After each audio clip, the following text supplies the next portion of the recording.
Mendak sidak pabrik minyak kita nakal di Karawang.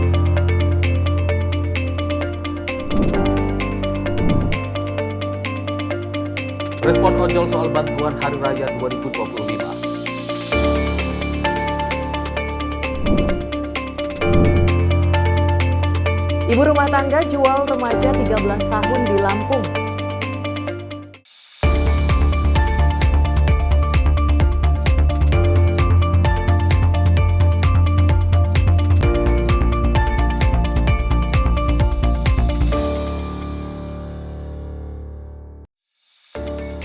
Halo, selamat malam pemirsa. Senang sekali kami kembali hadir untuk mengisi ruang informasi Anda. Selain 4 informasi utama tadi, kami juga akan hadirkan sejumlah informasi.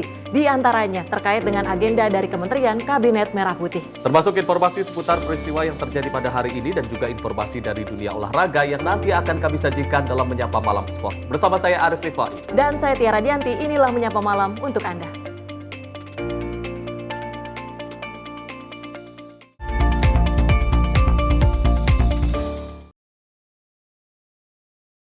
Menyapa Malam kami awali dengan informasi di mana Menko Infrastruktur dan Pembangunan Kewilayahan Agus Harimurti Yudhoyono mendapat instruksi dari Presiden Prabowo Subianto untuk membentuk Satgas Penanganan Sampah Nasional. Dan instruksi itu diberikan seusai rapat bersama Prabowo di Istana Negara hari ini.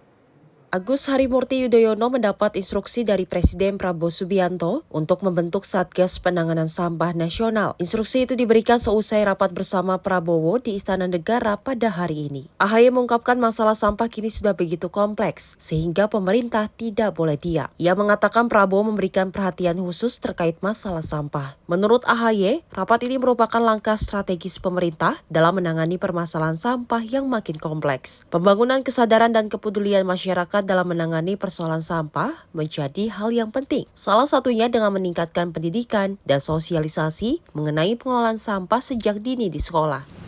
Saya baru saja mengikuti rapat terbatas bersama Bapak Presiden Prabowo Subianto membahas tentang penanganan sekaligus juga pengelolaan sampah secara nasional. Tentu kita tahu bahwa sampai dengan hari ini kita masih menghadapi berbagai permasalahan sampah di berbagai kota, kabupaten seluruh Indonesia. Masyarakat kita juga banyak sekali yang sudah mengeluhkan permasalahan ini dan tentu kita tidak boleh diam. Oleh karena itu, ini menjadi perhatian dan sekaligus prioritas dari Bapak Presiden, sehingga tadi setelah kami memaparkan apa saja yang menjadi permasalahan atau tantangan hari ini dan juga dihadapkan pada alternatif solusi yang bisa dihadirkan. Dan tentunya kita harus menghadirkan kesadaran dan kepedulian secara nasional. Pertama itu yang harus dibangun, oleh karenanya pendidikan, sosialisasi termasuk di sekolah-sekolah kita dari mulai kecil sampai dengan dewasa harus ditanamkan kesadaran untuk membuang sampah pada tempatnya dan mengurangi sampah itu sendiri. Melalui pemanfaatan teknologi tersebut, AHY berharap pengelolaan sampah dapat ditangani dengan baik, mulai tempat pembuangan sampah terpadu atau TSPT hingga tempat pemrosesan akhir. Dari Jakarta, Dio Malau, Simpo TV melaporkan. Pemirsa, Wakil Presiden Gibran Rakabuming Raka meninjau kegiatan program nasional digital AI alias Pandai di SMA Negeri 66 Jakarta, Kecamatan Cilandak, Jakarta Selatan. Kunjungan tersebut merupakan upaya dari pemerintah Presiden Prabowo Subianto dalam mempercepat transformasi digital di sektor pendidikan.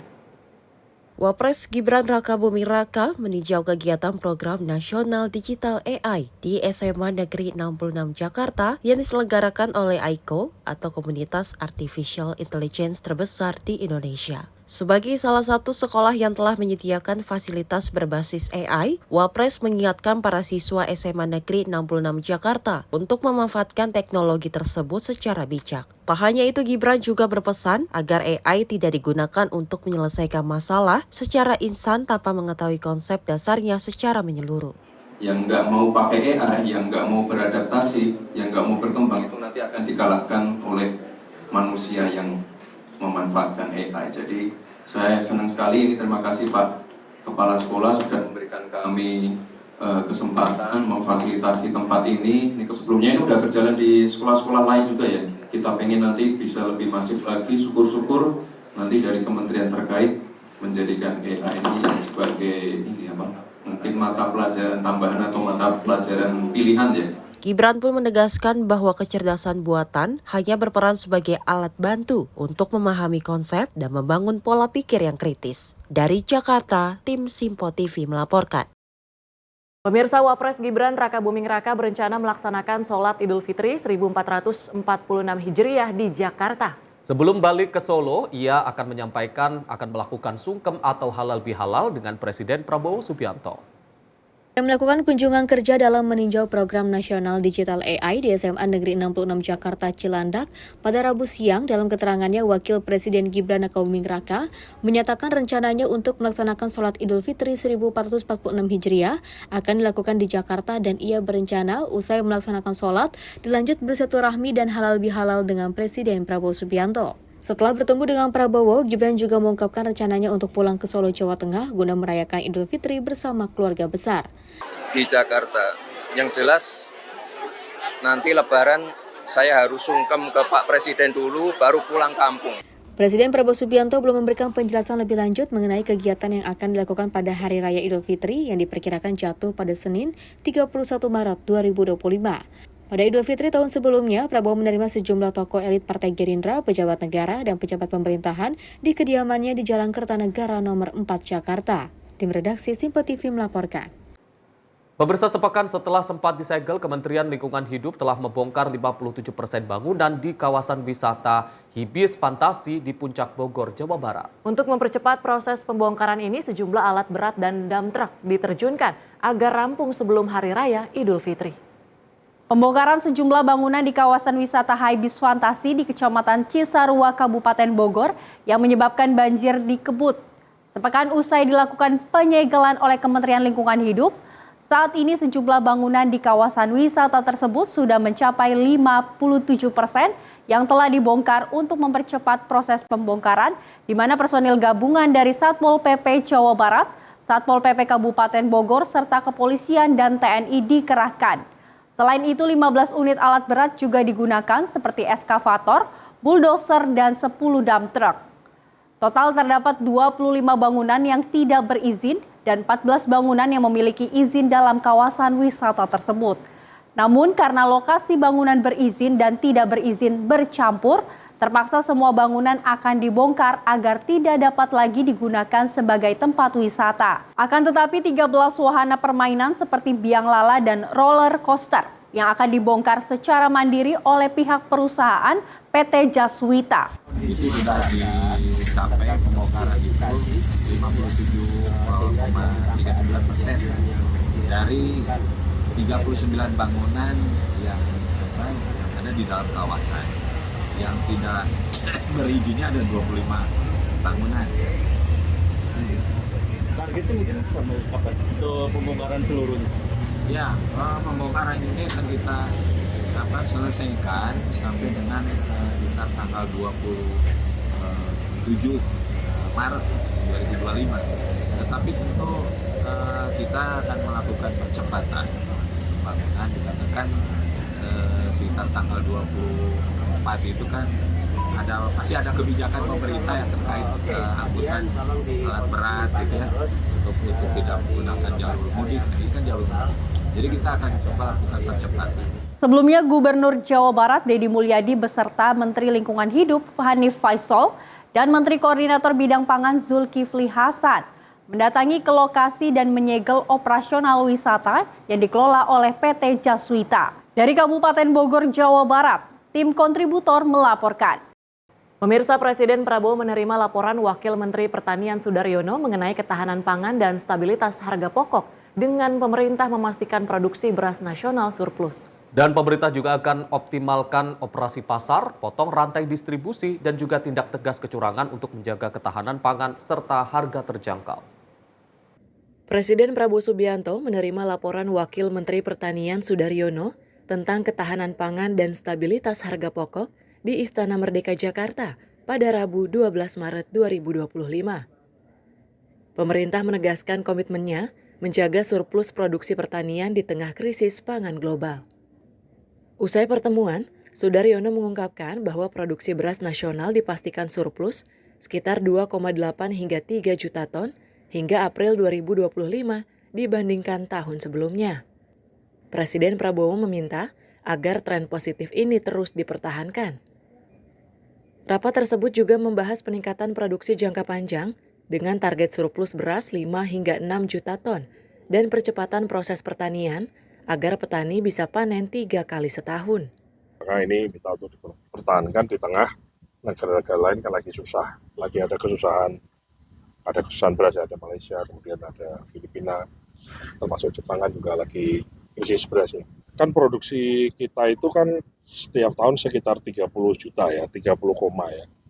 30 koma, 31 koma. Nah kita ingin, kalau kita ingin betul-betul tidak impor beras, maka harus surplus minimal dalam setahun itu surplusnya 5-6 juta.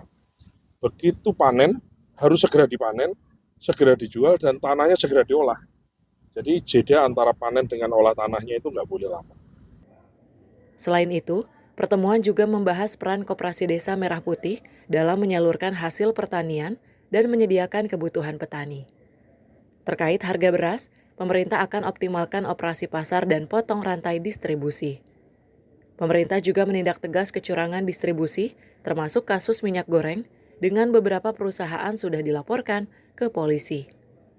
Kita ingin ya adanya gerakan Koperasi Desa Merah Putih, kemudian kita juga lakukan operasi pasar dengan kantor pos, kita juga dengan Bulog kita berdayakan lebih dari sebelumnya, itu tujuannya kan supaya memotong rantai distribusi. Nah kalau rantai distribusinya dipotong, sehingga tidak ada kesiapa ngambil untung di setiap pos, maka kita harapkan harganya baik di konsumennya baik, bagi produsen juga baik. Pesan Presiden adalah tidak boleh ada lagi siapapun itu ya menari-nari di atas kepentingan, menari di atas penderitaan rakyat. Maksudnya begini, jangan sampai hanya ingin untung sesaat kemudian rakyat yang banyak dikorbankan. Dengan langkah-langkah yang telah disepakati, pemerintah yakin dapat menjaga ketahanan pangan nasional dan memastikan harga kebutuhan pokok tetap terjangkau. Tim redaksi Sinpo TV melaporkan. Kita beralih ke informasi lain, pemirsa. Usai melarikan diri sesaat sebelum ditindak di Kota Depok beberapa waktu lalu, Kementerian Perdagangan akhirnya berhasil mengendus lokasi pabrik penyunat takaran minyak kita di masyarakat. Temuan ini pun langsung diuji secara langsung dengan mengukur takaran minyak kita yang viral beberapa waktu ini. Pemerintah dalam hal ini Kementerian Perdagangan berhasil mengendus lokasi pabrik produksi minyak kita nakal yang berlokasi di kawasan Karawang Sentra Bishub, Jawa Barat. Pengendusan ini dilaksanakan tim pengawas kementerian lembaga terkait sesuai mendapati pabrik sebelumnya yang berada di Kota Depok ditutup. Menteri Perdagangan Budi Santoso menyebut minyak kita bukanlah minyak bersubsidi sebagaimana narasi yang beredar di jagat maya. Minyak kita yang diproduksi oleh PT Arta Eka Global Asia ini hanyalah pihak yang mengemas, bukan memproduksi minyak goreng. Dalam pengungkapan ini, Budi Santoso membenarkan ukuran minyak kita disunat yang seharusnya 1 liter menjadi 800 ml dengan kemasan bukan 1 liter. Selain temuan pengurangan volume minyak kita, PT AEA ini bermain akal dengan mengemas minyak non-domestic market obligation atau minyak komersil. Kemudian kita pelajari, kita lakukan penelusuran, ternyata pindah ke sini. Ya. Jadi PT AEK pindah ke sini ini baru sekitar 1 bulan. Nah, seperti teman-teman lihat, kita temukan sekarang banyak botol-botol yang berukuran 750 ml yang rencananya akan untuk produksi minyak kita. Ya ini akhirnya belum sempat diproduksi dan sudah ketahuan dari tim pengawas sehingga tidak bisa memproduksi lagi. Dan ini perusahaan sudah tidak boleh berproduksi lagi ya. Kemudian yang dilakukan oleh PT AEGA pertama, PT AEGA ini menjual lisensi minyak kita kepada 2 perusahaan di Rejek ya, di Rejek dan di Pasar Kamis. Ya, Pasar Kamis Tangerang. Kedua perusahaan itu membayar kompensasinya kepada PT AEGA 12 juta per bulan. Ya, jadi memberikan lisensi kepada 2 perusahaan, kemudian 2 perusahaan itu membayar kompensasinya masing-masing.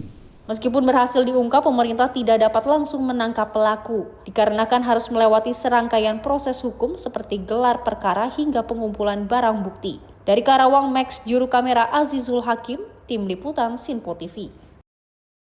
Pemirsa, Panglima TNI Jenderal Agus Subianto menegaskan prinsip supremasi sipil adalah elemen fundamental yang harus dijaga dalam revisi Undang-Undang TNI. Dan hal tersebut menjadi salah satu materi isi paparan Panglima TNI Agus Subianto dalam rapat kerja dengan Komisi 1 DPR RI membahas revisi Undang-Undang Nomor 34 Tahun 2004 tentang Tentara Nasional Indonesia pada Kamis pagi.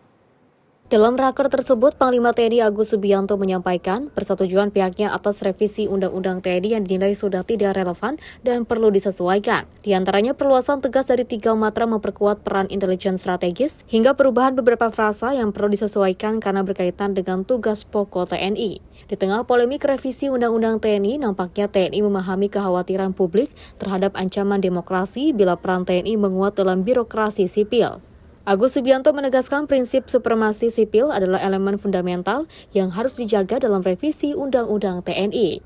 Undang-Undang Nomor 34 Tahun 2004 tentang TNI yang menjadi payung hukum TNI sebagai alat negara dalam menjalankan tugasnya berdasarkan kebijakan dan keputusan negara dinilai sudah tidak relevan dan perlu disesuaikan dalam menghadapi berbagai permasalahan dalam mengimplementasikan norma dasar kebijakan dan keputusan politik negara. Beberapa perubahan yang akan dilaksanakan diantaranya memperluas peran masing-masing matra dalam konsep trimatra terpadu, memperkuat peran intelijen strategis dalam pengambilan keputusan militer dan kesiapan operasional, berbasis skenario ancaman global. Selain itu, ketentuan beberapa frase sudah tidak sesuai digunakan dan perlu adanya penyempurnaan editorial di berbagai pasal karena berkaitan erat dengan tugas pokok TNI. Dari Jakarta, Sri Dewi Andayani, Ahmad Amin, Sinpo TV melaporkan. Pemirsa, Menhub tindak armada bus tidak layak jalan di Terminal Giwangan. Selengkapnya usai jeda. Tetap bersama kami di Menyapa Malam Sinpo TV.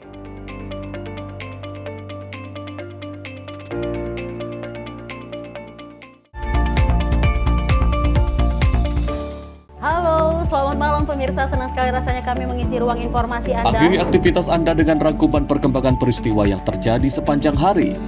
Sebelumnya kita saksikan ada sekitar 3.000 tamu undangan, sementara di Ibu Kota Nusantara ini ada sekitar 2.000 tamu undangan. Rangkaian informasi nasional dan mancanegara dirangkum sebagai penutup hari dalam Menyapa Malam. Setiap Senin hingga Jumat pukul 8 malam, hanya di Sinpo TV. Halo, selamat pagi pemirsa Sinpo TV. Selamat pagi Andi. Selamat pagi, Fen. Beragam informasi terbaru hadir menemani Anda sebelum memulai hari. Itu memang dari Menteri Perhubungan juga mendukung, Betul. dari Menteri Keuangan juga mendukung, dan kita sebagai masyarakat pun juga Harus mendukung. Mengangkat isu yang tengah menjadi pembicaraan paling hangat. Semarakan pagi Anda bersama Menyapa Pagi. Setiap Senin hingga Jumat pukul 6 pagi, hanya di Sinpo TV. Halo pemirsa, kami kembali hadir dengan sejumlah informasi yang kami himpun dari berbagai penjuru dunia. Rangkaian informasi yang membuat akhir pekan Anda begitu bermakna. Sebuah kelompok di Afrika Selatan memberikan layanan pertunjukan film dengan tenaga surya. Berita yang menjadi sorotan media dari dalam dan luar negeri, kami hadirkan untuk menemani pekan Anda dalam Sinpo Dunia Sepekan, Sabtu dan Minggu pukul 9 pagi, hanya di Sinpo TV.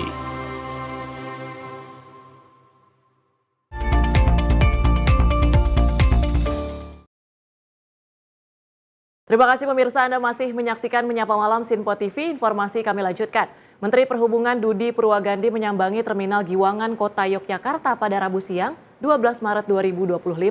Dalam rangka memastikan kesiapan infrastruktur yang menjadi pusat aktivitas mudik. Dalam kesempatan tersebut, Menhub mencegah keberangkatan sebuah bus tujuan Kebumen, Jawa Tengah karena uji kirnya telah kadaluarsa. Menjelang Lebaran 2025, Kementerian Perhubungan memprediksi lonjakan arus mudik yang signifikan mencapai lebih dari 140 juta orang secara nasional.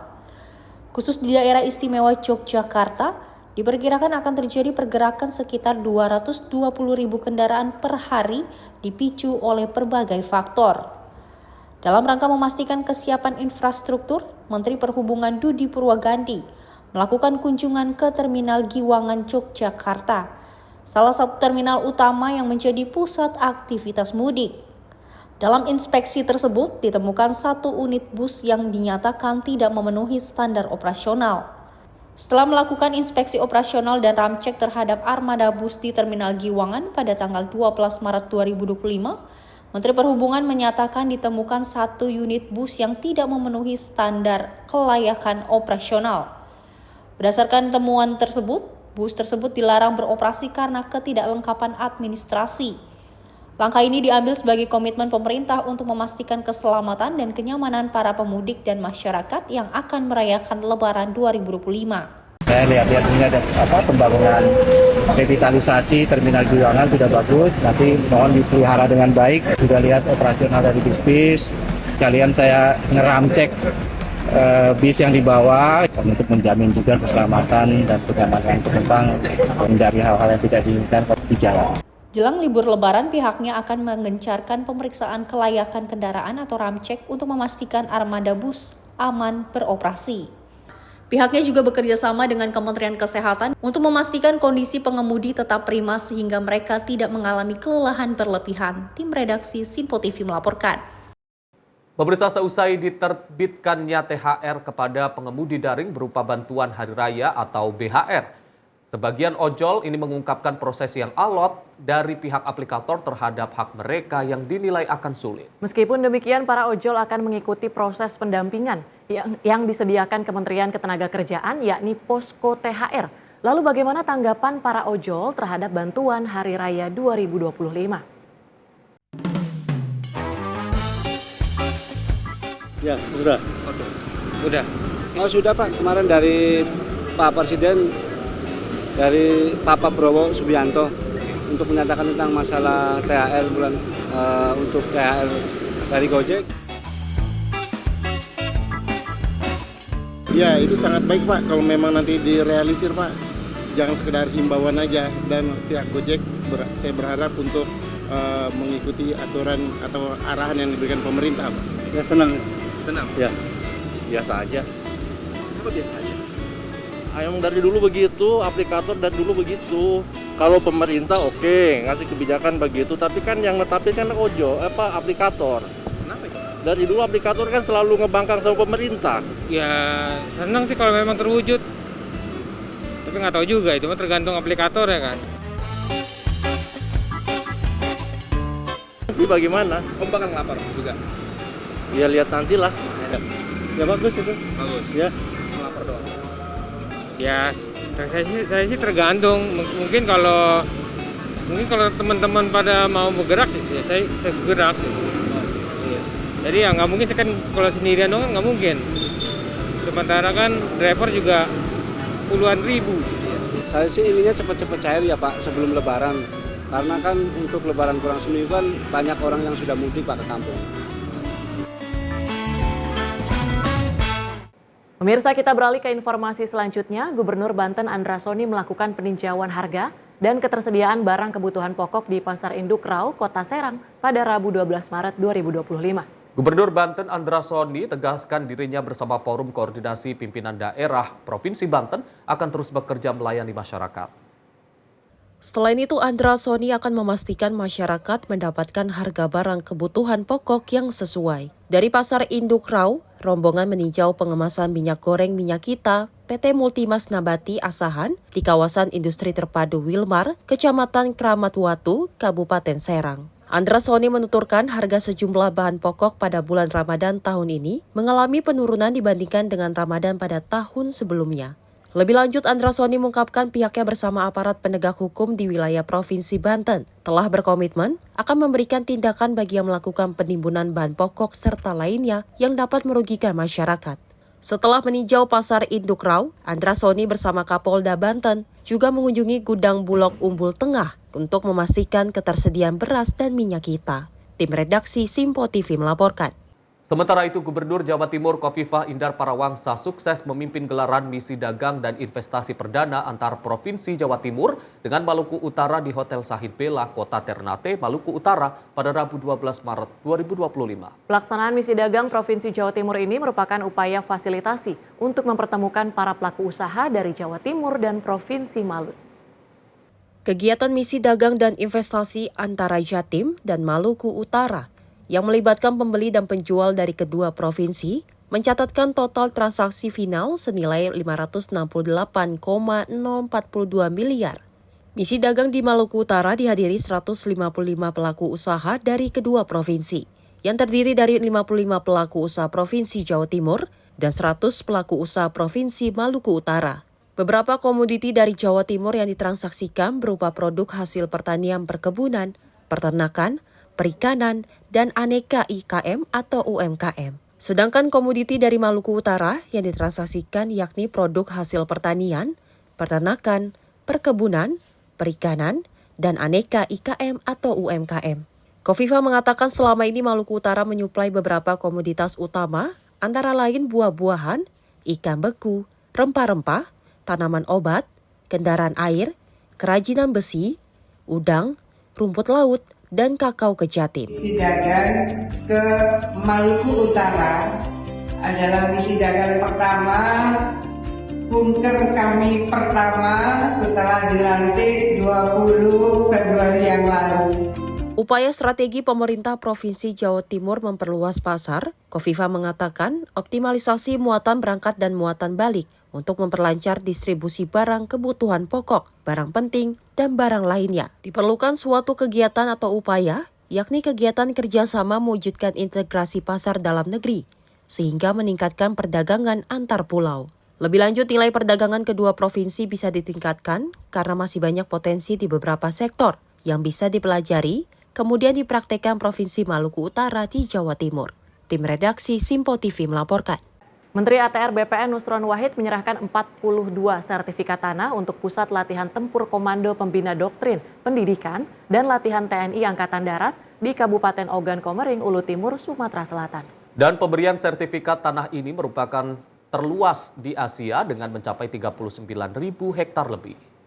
Dalam kurun waktu 3 bulan, Kementerian ATR BPN bersama Kementerian Pertahanan dan TNI berhasil menyelesaikan 92 kasus pertanahan dari total 649 titik. Hal ini dilakukan untuk menjaga aset negara tanpa mengabaikan kepentingan masyarakat dengan mengeluarkan sertifikat tanah hak pengelolaan atau HPL. Menteri ATR BPN Nusron Wahid mengatakan, HPL akan memberikan kepastian hukum bagi TNI sekaligus membuka peluang bagi masyarakat yang telah lama menempati lahan tersebut. Yang dari 649 itu yang ada senggolannya dengan TNI AD, saya klasifikasi ada 126 yang dari TNI AD saja. Wah, banyak dari Kemhan ternyata malam. Nah, karena itu Bapak-Bapak sekalian, dengan adanya pola-pola ini menjadi lebih terang ke depan, skema-skema yang kita tawarkan kepada Bapak-Bapak dan TNI, alhamdulillah disambut dengan baik, karena skema kami selalu win-win solution. Semangatnya adalah jangan sampai BNN hilang, tidak boleh. Barang milik negara tidak boleh hilang. Barang milik daerah tidak boleh hilang, milik Pemda. Barang milik BUMN maupun BUMD tidak boleh hilang. Tetapi pada sisi yang lain, semangat kita tidak boleh, tanda petik, tidak memanusiakan masyarakat yang sudah kadung mengokupasi di situ berpuluh-puluh tahun.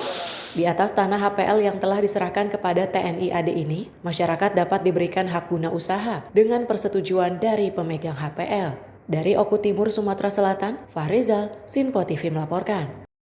Pemirsa, ratusan peserta dari Lembaga Pelatihan Kerja atau LPK di Bogor resmi dilepas untuk mengikuti program magang di Jepang. Pelepasan dilakukan langsung oleh Menteri Ketenagakerjaan Yasirli dengan dukungan pemerintah Kota Bogor. Sebanyak 210 peserta magang ke Jepang dari Lembaga Pelatihan Kerja Jiritsu Nusantara di Bogor resmi diberangkatkan oleh Menteri Ketenagakerjaan Yasirli. Hal ini dilakukan sebagai upaya meningkatkan keterampilan dan peluang kerja bagi generasi muda Indonesia. Menteri Ketenagakerjaan Yasirli pada Rabu 12 Maret mengatakan, melalui program ini para peserta memperoleh pengalaman serta meningkatkan kompetensi mereka. Setelah kembali ke Indonesia, mereka diharapkan dapat menerapkan keterampilan yang telah dipelajari untuk membangun bangsa. Diketahui, kata Yasirli, para peserta magang akan berangkat secara bertahap hingga Mei 2025. Mayoritas peserta akan menjalani kontrak magang selama 3 tahun di sektor manufaktur dan konstruksi. Dan bagi kami adalah magang itu kesempatan buat anak-anak muda Indonesia untuk belajar, untuk memperdalam skill dengan konteksnya. Mereka bisa bekerja di perusahaan luar negeri, mereka bisa belajar banyak untuk kemudian mereka bisa kembali dengan skill yang lebih baik untuk membangun Indonesia. Yasirli memandang program ini sebagai sebuah peluang besar yang harus dimanfaatkan secara optimal untuk meningkatkan daya saing tenaga kerja Indonesia di kancah global. Dari Kota Bogor, Sultani melaporkan. Pastikan stok ketersediaan pangan dan harga stabil jelang Lebaran. Satgas Pangan Polres Metro Jakarta Barat dan pemerintah Kota Administrasi Jakarta Barat menggelar sidak di Pasar Tomang, Tanjung Duren, Jakarta Barat. Selain memantau harga sekaligus ketersediaan stok seluruh komoditas bahan pokok, petugas juga melakukan uji kelayakan dengan mengambil sampel tes minyak goreng minyak kita guna mengetahui kadar keaslian minyak bersubsidi tersebut agar terbebas dari peredaran minyak oplosan palsu di pasaran.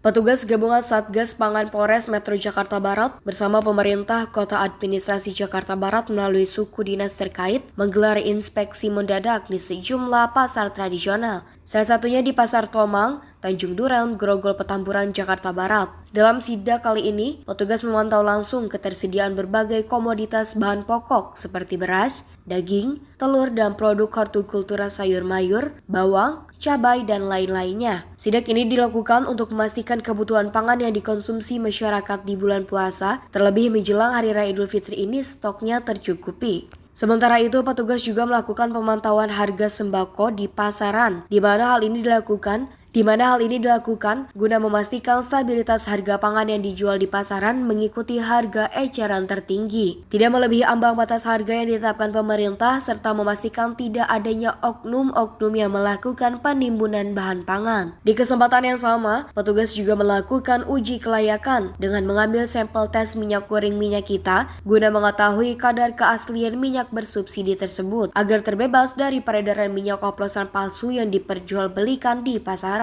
Dari hasil sidak kali ini, petugas menyatakan stok bahan pokok di pasar tersebut aman serta harga jualnya juga relatif stabil. Alhamdulillah, yang kami sampaikan di sini terkait dengan harga eceran terendah sesuai dengan yang kami dapat dari data dari PD Pasar maupun dari instansi terkait bahwa masih aman harga dan juga stok juga masih aman. Untuk harga sendiri untuk menjelang Lebaran dari pihak wali kota berkoordinasi dengan Sudis terkait, yaitu Sudis KPKP, di mana di situ juga kita selalu berkoordinasi dengan BUMD pangan kita, terutama PD Pasar Jaya. Jadi harga-harga yang dijual di pasar itu sudah memenuhi syaratnya, yaitu di bawah harga HET atau tidak melebihi harga HET. Selain itu, petugas juga menghimbau kepada warga masyarakat, jika di lapangan masih menemukan adanya harga bahan pokok yang dijual dengan melebihi ambang batas harga yang ditetapkan, warga dapat melaporkan melalui aplikasi CRM atau langsung ke pengurus Pasar Jaya untuk segera ditindaklanjuti. Dari Jakarta, tim kontributor Sinpo TV melaporkan. Pemirsa, usai jeda kami akan hadirkan sejumlah informasi, diantaranya penumpang melahirkan di pesawat Citylink. Selengkapnya usai jeda, tetaplah bersama kami di Sinpo TV.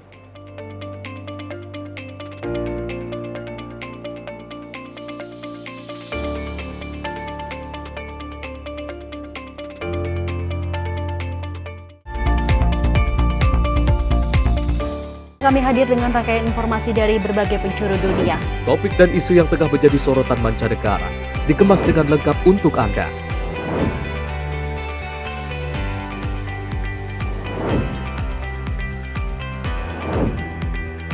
Peristiwa penting yang terjadi dari berbagai belahan dunia kini hadir dalam Sinpo Dunia setiap Senin hingga Jumat pukul 7:30 malam hanya di Sinpo TV.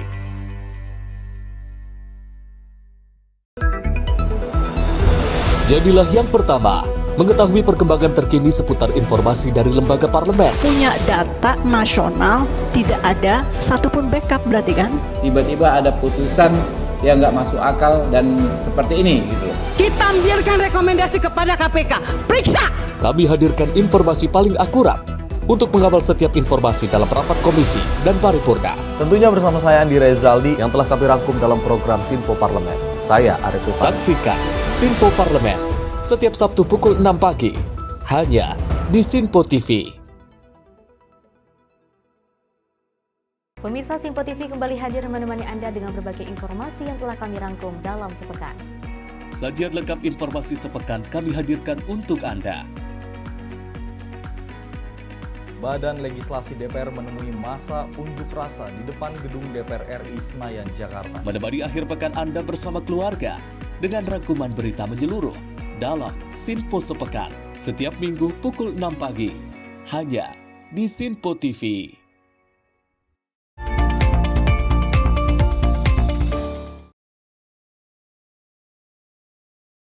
Pemirsa, Anda kembali menyaksikan Menyapa Malam Sinpo TV. Satuan Reserse Kriminal Polresta Bandar Lampung berhasil menangkap seorang ibu rumah tangga yang diduga terlibat dalam praktik prostitusi. Akibat perbuatannya, kini tersangka mendekam di penjara dan terancam hukuman maksimal 15 tahun penjara.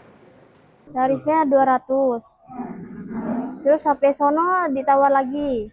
Satuan Reserse Kriminal Polresta Bandar Lampung berhasil menangkap seorang ibu rumah tangga berinisial SAS berusia 17 tahun yang diduga terlibat dalam praktik prostitusi.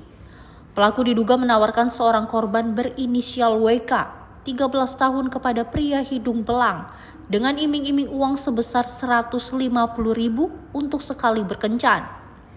Kasat Reskrim Polresta Bandar Lampung Kompol Enrico Donald Sidauruk menjelaskan bahwa modus yang digunakan pelaku yakni dengan mengiming-imingi korban dengan dipekerjakan sebagai pegawai toko. Dalam menjalankan aksinya, pelaku melakukan praktik asusila dengan cara konvensional yang berkomunikasi melalui WhatsApp untuk melakukan pertemuan dengan korban. Di mana dugaan tindak pidana perdagangan orang dengan modus operandi pelaku menawarkan korban. Pelaku yang di belakang ini menawarkan korban awalnya bekerja di sebuah toko, akan tetapi dia tidak dihantarkan ke toko yang ada ternyata dibawa ke salah satu penginapan. Selain tersangka, pihak kepolisian juga menyita barang bukti berupa pakaian dan uang yang diduga hasil transaksi mucikari. Pelaku SAS mengaku baru pertama kali menjadi mucikari dan membutuhkan uang. Kini atas perbuatannya tersangka dijerat dengan pasal 2 Undang-Undang RI nomor 21 tahun 2007 tentang pemberantasan TPPO dan Undang-Undang Perlindungan Anak dengan ancaman hukuman maksimal 15 tahun penjara. Tim redaksi Sinpo TV melaporkan. Sebuah video yang memperlihatkan seorang penumpang maskapai Citylink rute Pontianak Surabaya melahirkan di dalam pesawat menjadi viral di media sosial pada Rabu 12 Maret 2025. Dan dalam video yang beredar terlihat momen haru saat bayi yang baru lahir langsung diazankan di dalam kabin pesawat.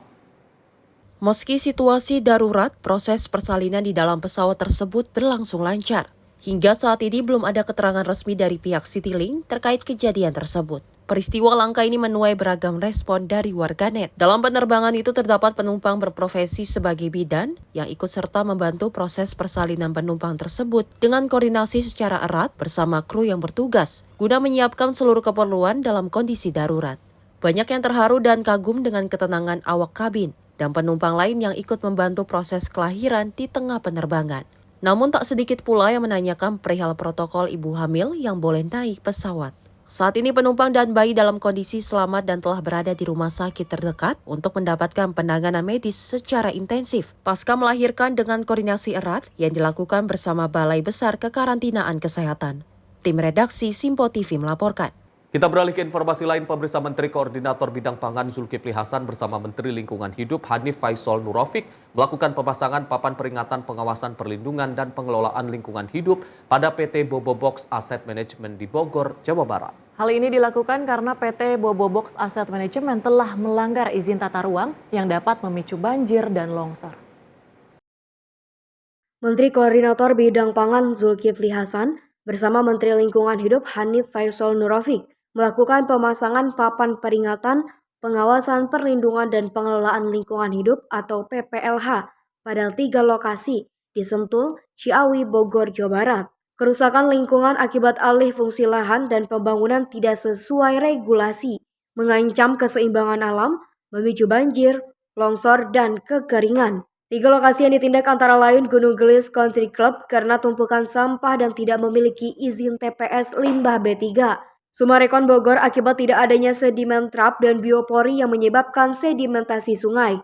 Serta PT Bobobox Asset Management karena pelanggaran izin tata ruang. Saudara, ini izin perkebunan tapi berubah fungsi semua ini. Setahu saya PTPN itu kalau dia berubah fungsi, rubah dulu tata ruangnya. Di sini kan fungsinya fungsi perkebunan, sekarang dirubah di KSO kan, fungsinya sudah dirubah. Semua aspek harus kita benahi, mulai perizinan, tata ruang, pengelolaan lingkungan, itu menjadi sangat penting. Puncak ini termasuk Gunung Gelis ini, itu kan hulunya Cikeas, nah ini gambarnya. Ya. Jadi ini masuk puncak ini, Gunung Gelis, hulu Cikeas, hulunya ini. Jadi kalau di sini jadi rumah semua, kalau di sini sungainya rusak, lingkungannya rusak, ya di sini ya habislah. Menurut Menko Pangan, ini merupakan langkah tegas dalam upaya menjaga kelestarian alam dan ketahanan pangan. Ia mengajak seluruh masyarakat untuk bersama-sama bertanggung jawab bagi masa depan yang lebih baik. Tim redaksi Sinpo TV melaporkan. Pemirsa, Pengadilan Negeri Jakarta Pusat memvonis Guru Besar Hukum Internasional Universitas Hasanuddin Makassar, Profesor Martin Napang, 1 tahun penjara terkait kasus pemalsuan surat keputusan Mahkamah Agung. Vonis tersebut jauh lebih ringan dari tuntutan jaksa yang meminta terdakwa dihukum 4 tahun penjara. Pengadilan Negeri Jakarta Pusat Rabu petang menggelar sidang vonis perkara dugaan pemalsuan penerbitan surat Mahkamah Agung dengan terdakwa Guru Besar Hukum Internasional Universitas Hasanuddin Makassar, Profesor Martin Napang. Dalam putusannya, Hakim Ketua Buyung Dwi Kora memvonis terdakwa Martin Napang selama 1 tahun penjara karena terbukti secara sah dan meyakinkan melakukan tindak pidana kejahatan penipuan yang membuat korban John Panglinggi mengalami kerugian sebesar 950 juta rupiah. Namun vonis tersebut jauh lebih ringan dari tuntutan jaksa penuntut umum yang meminta agar terdakwa divonis 4 tahun penjara karena melanggar pasal 263 KUHP tentang pemalsuan dokumen dan 378 KUHP tentang penipuan. Meski divonis ringan, namun terdakwa mengaku akan melakukan banding karena merasa tidak pernah melakukan perbuatan yang dituduhkan korban. Dan modus pemalsuannya itu seperti apa? Apanya yang saya palsukan? Berarti Bapak merasa nggak memalsukan surat apa ya? Jadi kami pikir-pikir lebih ke arah menyatakan banding, tapi kami konsultasikan dulu dengan tim penasihat hukum. Menanggapi vonis tersebut, korban mengaku sangat kecewa karena dinilai terlalu ringan. Terlebih usahanya mencari keadilan sekaligus menjaga marwah Mahkamah Agung telah dilakukannya sejak 7 tahun lalu. Saya menghormati hakim, tetapi kalau saya pikirkan, saya 7 tahun lebih berjuang untuk hal-hal kebenaran ini. Saya tidak pernah berpikir bahwa saya ditipu 950 juta itu akan kembali uang saya karena ini pidana. Saya Ketua Asosiasi Mediator Indonesia yang juga dibentuk oleh Mahkamah Agung RI. Dan di pengadilan ini saya adalah mediator non-hakim. Seluruh Jakarta saya diangkat mediator non-hakim. Apa yang saya dengar tadi adalah penipuan. Saya tidak pernah berpikir mau mikirkan uang, mau hilang berapa miliar, saya tidak akan mati. Tapi saya bisa mati dan menyesal hidup di bangsa ini kalau sampai pemalsuan surat Mahkamah Agung itu tidak memperoleh tanggapan. Saya sangat sesalkan, karena itu adalah saya menjaga marwah Mahkamah Agung. Kasus bermula dari temuan dugaan tindak pidana penipuan, penggelapan dan pemalsuan surat putusan Mahkamah Agung yang dilakukan terhadap perkara A. Setiawan selaku orang tua angkat John Palinggi. Selama mengurus perkara A. Setiawan, John Palinggi mengaku telah mengalami kerugian sebesar 950 juta rupiah karena putusan MA yang diurus Martin Napang ternyata palsu. Dari Jakarta, Tim Liputan Sinpo TV melaporkan. Kita beralih ke informasi lain, pemirsa. Gunung Marapi di Kabupaten Agam dan Tanah Datar, Sumatera Barat kembali erupsi dengan amplitudo 30,2 mm. Masyarakat sekitar diminta waspada terhadap bahaya lahar hujan dan pendaki dilarang berada dalam radius 3 km. Gunung Marapi yang terletak di Kabupaten Agam dan Kabupaten Tanah Datar, Sumatera Barat, kembali mengalami erupsi pada Kamis pagi sekitar pukul 7:55 waktu Indonesia Barat. Letusan tersebut rekam pada seismogram dengan amplitudo maksimum 30,2 mm dan berdurasi sekitar 37 detik. Gunung yang memiliki tinggi 2.891 meter ini beberapa kali meletus dalam waktu terakhir, sering disertai dentuman keras. Masyarakat yang tinggal di sekitar lembah, aliran atau bantaran sungai yang berhulu di puncak Gunung Marapi diminta untuk selalu waspada terhadap potensi ancaman bahaya banjir lahar hujan. Ancaman ini terutama perlu diwaspadai saat musim hujan yang dapat memperburuk kondisi tersebut. Kepala Badan Geologi Muhammad Wafid menjelaskan bahwa erupsi disebabkan oleh aktivitas buka tutup ventilasi konduit di kawasan Verbik. Saat ini status Gunung Marapi berada pada level 2 waspada. Selain itu, pendaki dan pengunjung juga diminta untuk tidak memasuki atau berkegiatan dalam radius 3 km dari pusat erupsi untuk menghindari potensi bahaya yang lebih besar. Keamanan dan kewaspadaan menjadi hal utama dalam menghadapi aktivitas vulkanik Gunung Marapi. Tim redaksi Sinpo TV melaporkan. Pemirsa, sejumlah pengendara motor nekat membongkar separator beton jalur Transjakarta di Jalan Dan Mogot, arah flyover Pesing pada Rabu 12 Maret 2025 pagi. Aksi tersebut diduga dilakukan untuk menghindari razia polisi yang tengah berlangsung di sekitar lokasi. Dalam video yang beredar di media sosial, terlihat para pemotor secara kompak menggeser pembatas jalan agar bisa masuk ke jalur busway. Meskipun arus lalu lintas di lokasi cukup ramai, mereka tetap melaju tanpa rasa takut. Bahkan beberapa pengendara lain yang menyaksikan aksi itu ikut masuk ke jalur Transjakarta. Menurut keterangan saksi mata, para pengendara terlihat terburu-buru dan tidak memedulikan aturan lalu lintas. Hal ini semakin memperkuat dugaan bahwa tindakan tersebut dilakukan untuk menghindari razia polisi. Kejadian ini memicu reaksi keras dari warganet yang mengecam tindakan para pemotor tersebut. Banyak yang menuntut agar pihak berwenang segera mengambil tindakan tegas. Salah satu komentar di media sosial menyebut bahwa perilaku pengendara motor yang masuk ke jalur busway sudah keterlaluan. Warganet menilai seharusnya mereka mengakui kesalahan daripada menghindari razia dan panik saat tertangkap. Kasus ini menjadi pengingat pentingnya kepatuhan terhadap peraturan lalu lintas dan juga penghormatan terhadap hak pengguna angkutan umum. Aksi nekat dan tidak bertanggung jawab seperti ini tidak hanya membahayakan diri sendiri tetapi juga pengguna jalan lainnya. Dari Jakarta Barat, Adelia Septarina, Sinpo TV melaporkan. Pemirsa, informasi olahraga tadi sekaligus menutup jumpa kita di Menyapa Malam kali ini. Saya Tiara Dianti, mewakili seluruh kerabat kerja yang bertugas, pamit undur diri. Terima kasih dan sampai jumpa.